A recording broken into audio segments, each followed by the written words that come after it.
Сәлем достар, қалдарың қалай? Бүгін біз жалпы органиканың марафонының үшінші күнін бастап жатырмық. Алкандардың жалпы қаныққан сутектер, күміс алкандарды бастап жатырмық. Жалпы бастамастан бұрын біздің телеграм каналында осы жалпы толықтай органиканың конспекттері және де жалпы одан бөлін органиканың басқа да жалпы кіріспелерінде де осы телеграм каналда табуымыз мүмкін. И біздің осы YouTube каналымызға арнамызға жазылыңдар. Жалпы алкандар туралы не білеміз дейді. Жалпы осы базаны 10 беттік базаны толықтай өзім кітаптан алынып 100% примерно ұбт келеді дейтін сұрақтарды алған едім. Жалпы біздің марафонымызда біз толықтай түсінеміз бәрін. Жалпы анықтамасы парафиндер латынша алкандар, иә, олар енжар деп келеді, өйткені олар толықтай дара байланыстар, то есть толықтай қаныққан. Жалпы олардың дара байланыстар сигма байланысымен бар. Жалпы формуласы CnH2 n көбейту плюс 2 болып табылады. Қаныққан, то есть алифатты күміс то есть алифат деген бір сөзбен тізбектелмеген, андай тұйықталмағандар, олар ашық тізбектелген. Жалпы мысалдар: метан ең басты өкілі, жалпы этан, келесі өкілі пропан, бутан, пентан. Жалпы негізде ерекшелігін айтсақ, ерекшелігінің байланыс бұрышы байланыстар сигма байланыс, то есть бірлік байланысты. Өшім, мына жерде айтып тұрғаны дара байланыстар. Байланыс бұрышын айтсақ, байланыс бұрышы 0,158 нанометр, ал гибридтену болса, бана айтып кеткен бізде sp3. Байланыс бұрышын айтсақ, байланыс бұрышы 109,8. Кеңістікті пішіні тетраэдр тәрізді. Тетраэдр дейтініміз осылай келген. Жалпы бізде полюссіз молекула, ерекшелігі суда ерімейді және органик еріткіштер ериді. Иісі метан және этан полюсі, жоғары алкандар иісі. Жалпы мына жерде полюсті, жоғары алкандар иісті болып келеді. Оның іштерінде сұйықтықтар, сұйық алкандар иісті болып келеді, сұйық. Арғарай изомерлену тәні, жалпы олар қанқа, көміртек қанқа бойынша тек қана изомерленеді. Изомерлену тек қана көміртек қанқасы бойынша. Жалпы метан, этан және пропанда бір тек қана изомер болады. Ал бутаннан бастап изомер басталады, ол 2 изомер болады. Пентанда 3, гександа 5, гептанда 9, және де октанда 18, деканда 75. Осылардан жаттау керек болады бізге, тура болады осыны жаттау. Жаттау қиындық соқпайды деп үміттемін, бірақ та былай өздерінің көздерімен жасап, оны жаттау болады. Номенклатурасын айтсақ, ИУПАК жүйесінен, ИУПАК бізде халықаралық номенклатура, ол ең ұзақ тізбектен бастаймыз, бір сөзбен, ең ұзын тізбектен бастаймыз. Содан кейін ең жақын орын басу, оның радикал жақын жерден бастаймыз. То есть, мына жерде метил радикал болса, CH3, сол жерде мысалы тізбекті бит басталса, мына жерде ұзын, поэтому мына жерде бастамаймыз, да? Одан да мына жерден басқан тиімді өтіп, өйткені метил жақынырақ. Және де мына жерде және де бізде орын басушы орын атауын көрсетеміз. Мына жерде метил болса, то есть метил орнында тұрса, мына жерде орын басушы жанында, және де бірінші радикалды атымен қоямыз. Мысалы 3, жалпы ди, тетра сияқты профикстер қоямыз. Олар бізде латын, грек алфавиты, грек жалпы сандар тізбегін көрсеткен. Жалпы мысал айтсақ, метил бутан немесе изопентан. Не үшін изопентан? Өзі пентанның изомері типі. Диметил бутан, то есть 2 метилы. И мына жерде 2 не үшін? Өйткені 2 бір жерде орналасқан. Оны жазып көрейік құрылымдық формуласында, қиын болмаса, не пентан дейді, то есть изопентан. 2 метил бутан. Бірінші бутан қанша көміртектен есіне түсірейік? 4 көміртек. Бутанда 4 көміртек. Қараңдар, мұнда жалпы без разницы басталады, өйткені біз 2-ден санасақ та, ар жақтан санасақ та, біз 2 деп санауға болады. То есть мына жерде бірінші, екінші, үшінші, төртінші. И мына жерде екіншіден бастаймыз, екінші жалып тұрған. И бізде осы жерден CH3, CH3. И осы арқылы біз жаздық формуласын. Нанкін енді дәл үстінде өздерін жазып көріңдер осы жерге. Физикалық қасиеттерін айтсақ, физикалық қасиеттері күйі жалпы бірінші бастайық. Жалпы күйін айтсақ, бізде молекулалық аралығы, массасы, мысалы ерекшелігі. Мына жерде газдар жалпы 1-ден бастап 4-ке дейін метан, этан, пропан, бутандар кіреді. Оған олар ерекшелігі жеңіл және иіссіз жанғыш болып келеді. Ал сұйықтар 5-тен 15-ке дейін. Жаттау оңайда. Пентан және пентодекан, то есть 15 көміртек, иә. Органика еріткіштер болып келеді, және бензил, керосин құрамына кіреді, және сұйық болып келеді. Жалпы өзіне тән иісі бар еще олардың. И жалпы қатты болып кететіндер уже 16-тан бастап, 16-да парафин, балауыз, солардың кіреді, ол ақ түсті болып келеді, майшам жасауда қолданылады, иә. Жалпы гомологтың қатарын айтсақ, гомолог қатары ол жерде тек қана бір сөзбен CH2 мен анықталады. Мысалы, мына жерде метан CH4 болса, мына жерде этан уже CH8, CH2 6 болып кетеді. Кешірім сұраймын. Ары сөйтіп кете береді. Жалпы химия қасиеттерін айтсақ, химия қасиеттері жану реакциясына түседі. Ең басты біз білеміз, любой органика зат жануға түседі. Мұнда химия қасиеттері, бірақ та шала дамығанда жалпы ол жерде бізде синтез газы түсіреді. Синтез газы мына жерде көрсетілген. Жалпы мына жерде шала газды түсіргенде бізде осындай шала жану түседі. Мұнда синтез газында оттектің аз мөлшерінде, толық мөлшерінде жанғанда. И мына жерде бірде екі қатынас болса, бірде екі қатынас, бұл бізде өте қауіпті, то есть қопарылғыш болып келеді. Жалпы оны кітап талдағанда оны толықтай айтқан едік. Бүгін ол туралы болған еді. Жалпы сөйтіп теңестіру тек қана айырмашылығы, және де термиялық ыдырау жоғары температурада. Жалпы мына жерде жоғары температура дегенде, мына жерде жалпы оның температурына қараймыз. Мысалы, мына жерде неше температурада ыдырады десек, мына жерде 1500 градус температурада ыдыраған көреміз. Сол кезде 1500 ыдырағанда ацетилен түсіреді. Ацетилен бұл жалпы қанықпаған қосылыс болып келеді. Оның жалпы формуласы CnHn, то есть оның санымен бірдей болып келеді. Жалпы мына жерде көрсетілген, мынаны енді бізде күйе пайда болды, то есть көміртек. Көміртектің өзі бөлініп шығу реакциясы мына жерде бізде 1000 градуста болып келеді. Жалпы конверсияның немесе буымен, жалпы конверсияның немесе буымен болса, мына жерде су қосамыз оған, ол бізде бағанағы синтез газы, осы жерде оттекпен де синтез газы түсірілген. Жалпы оттектің жеткіліксіз мөлшерде және көміртектің арасында тағы жалпы бізде үш синтез газының үш жолы бар алудың. Жалпы біріншісі бұл біздегі үш жол бар. Біріншісі бізде бағанағы оттектің жеткіліксіз мөлшерде, жеткіліксіз.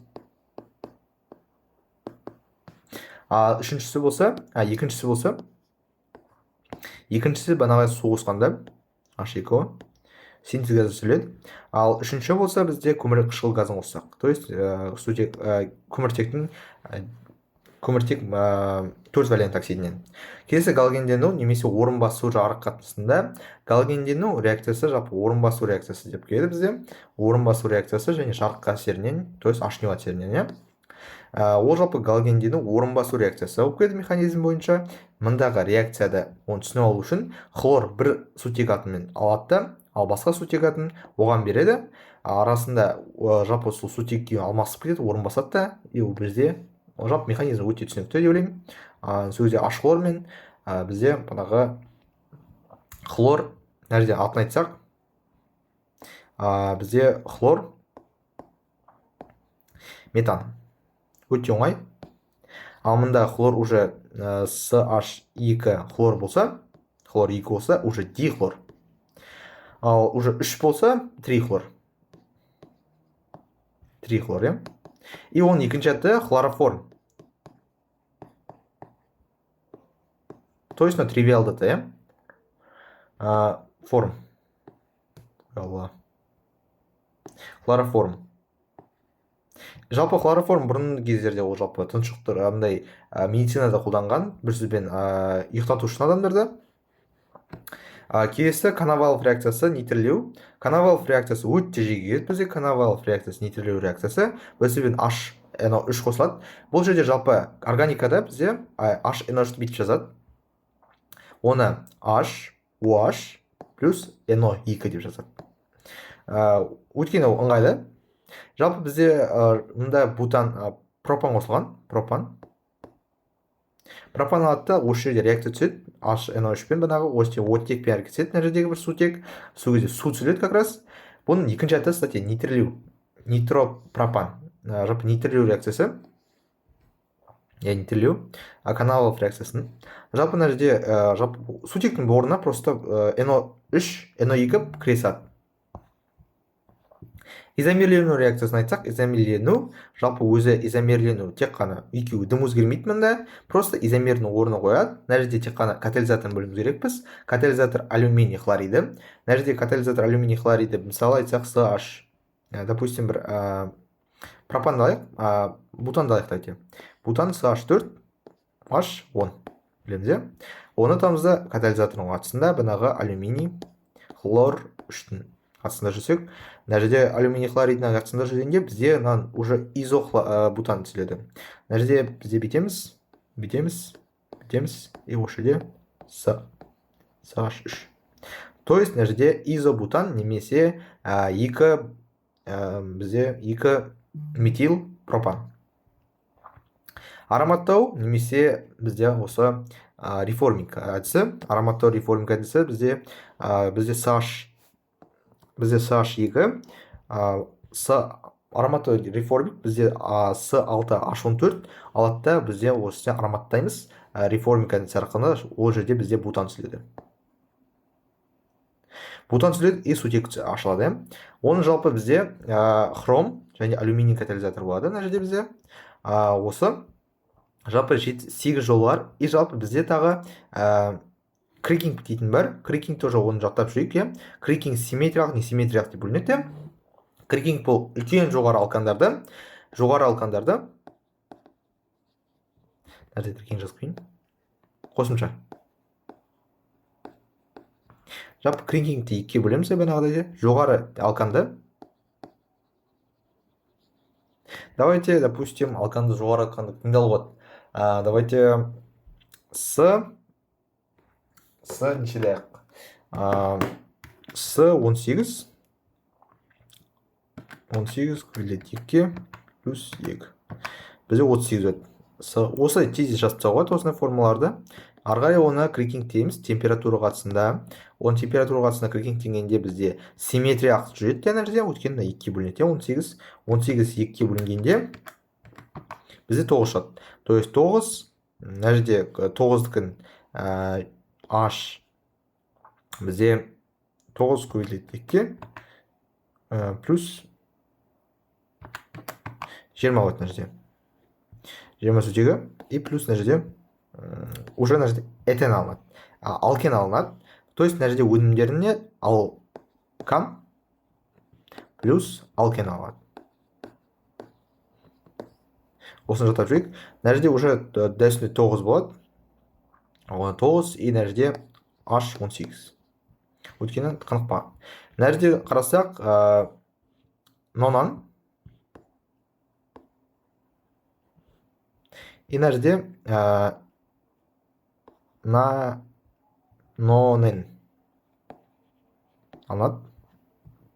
Все. Өте оңай. Енді кейсі алыну жолдарын айтсақ.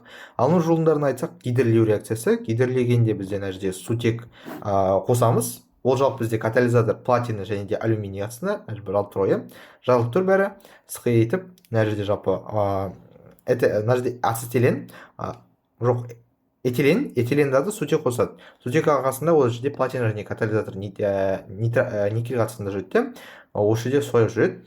Вирус реакциясында натрий қосылады. Натрий 2 еселенеді. И мына жерде уже басқа алкан түзіледі. Вирус реакциясының 2 есіне соны есіне түсірейік. И жалпы вирус реакциясы сол 2 еселенеді. Соны галоген алкан плюс натрий. Дюма әдісінде уже банағы COO натрий. Бір сөзбен мына жерде сірке қышқылын алып тұр. Сірке қышқыл арқылы сірке натрий OH қосып метан алынады. Метан алу жолы. Натрий 2CO3 алынады. Карбон қышқылдардың тұзы. И мына жерде алюминий карбиді су қосылады. Осын жаттау керек тек қана. Сол кезде алюминий OH және де метан түседі. Метан алу.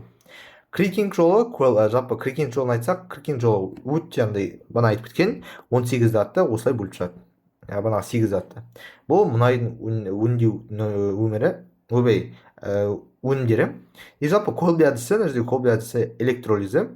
Мына жерде Колби әдісінде дәсіндей су қосады, осылай түсіреді. Уже басқаша. Не үшін Колби әдісі басқаша? Өткен мына жерде бізде натрий CO3 шықты, а мында уже электролиз кезінде. Бір сөзбен мына жерде CO2 мен сутек түзіледі. и жалпы натрий OH. Солай этанол әдісі. Синтез газы бізде бұрын айтып кеткен осылай болады формуласы. Синтез газын сутек қосып, метан мен плюс су қосады. Оны Фишер мен Топш әдісі. Маңызды фактор табиғи газ. Табиғи газ 80 және 97 бізде құрамын метан құрайды. Метан иіссіз газ, оның маркаптан иісті қосылыс болып келеді. Маркаптан собанағы бізде жалпы оны жылыту үшін өзіміз қолданамыз ғой. Және қатты алкандар парафиндер балауыз үшін қолданады.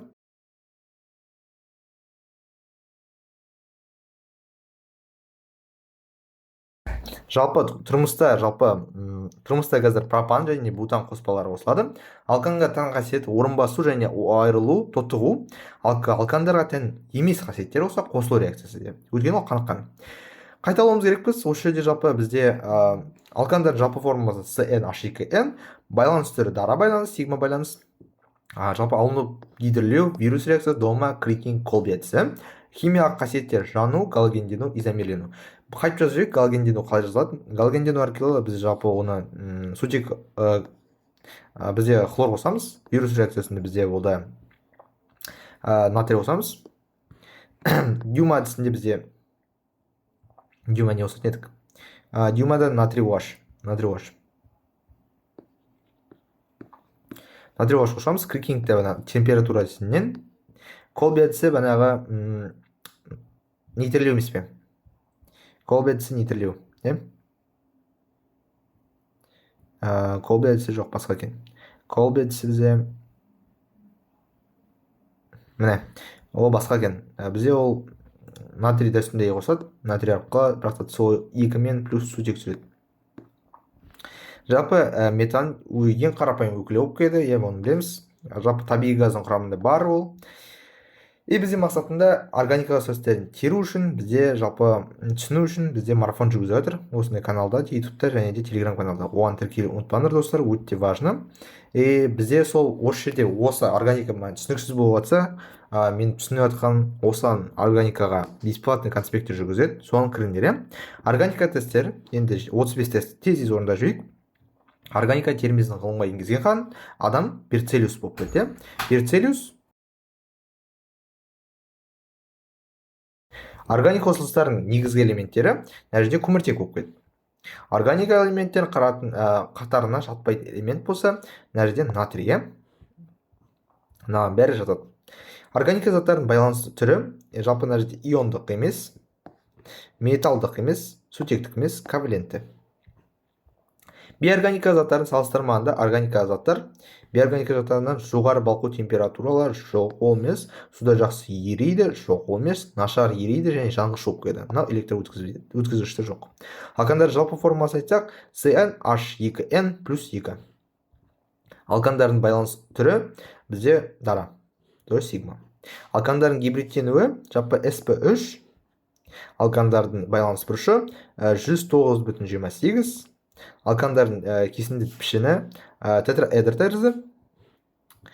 Бізде қанықпаған алкандар көмірсутектер байланысы қанықпаған болса, бізде қос немесе 3 болады. Ал қаныққан болса, тек қана дара болады. Алкандардың бастатауы парафиндер. Парафиндер белсендігі төмен. Жалпы алкандардың химиялық белсенді төмен себебі осыда сигма байланыс берік және полюссіз. Жалпы алкандардың изомерлену барысында көмірсутек, изомериясы басталады көмірсутек, бізде бутаннан басталады. С4, H10. Есіне салайық. Пентан, ода екеу стати изомері. Пентан изомері бар. Изомер бар неше? Так, 5 изомері бар пентанда. Жоқ, достар, изомер 3 ода пентанда. Бутанда 2 болса, надо 3. 5 бұл бізге 2 санда. Бутанның изомер саны, жалпы изомері, так, метил пропан, так, циклопентан емес, 2 бутин емес, пропин емес. Так, изомері түріне кірмейді, түрлеріне кірмейді, кеңістікті құрылымдық топ аралық радиоактивтік. Радиоактивтік топ аралық бізге кіреді.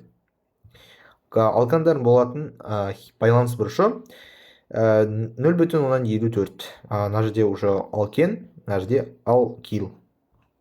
Метандардың жану температурасы, қайнау температурасы деген.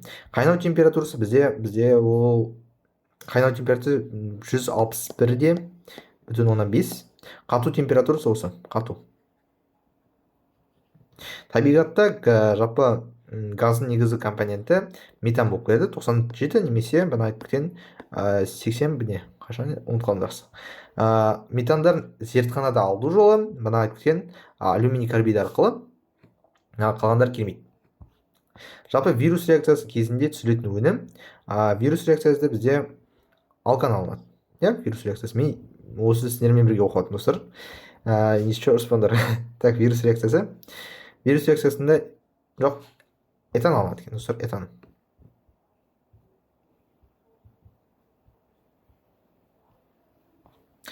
Этан. Алкандар алынады екен. Алкандардың атауы ан жарнағы нені білдіреді? Оны қаныққан кейін көрсетеді. Жалпы метанның галогендену реакциясы әдісі жүреді жарық қатысында, H2O әдісіне. Жалпы метан осы хлормен әрекеттескенде жалпы бізде хлор метан түседі, және H хлор. Нейтралдау реакциясы кезінде қолданылса HNO3. Алкандардың изомерлену химия катализаторы, изомерлену алюминий хлориді. Никель және жалпы мына жерде никель мен платина бізде ол гидрлеу. Хром O3 болса, хром O3 қайда кетті? Хром O3 бізде ол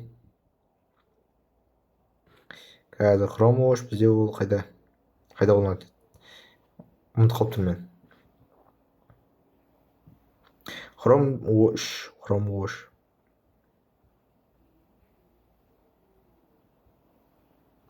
Жақсы, көргендер, хром O3 мына жерде бірде көрдім мен. Так, хром O3. Міне, ароматтау немесе реформикті немесе ароматтарды қолданады. И алюминий OH. То есть алюминий оксидінде қолданады тоже.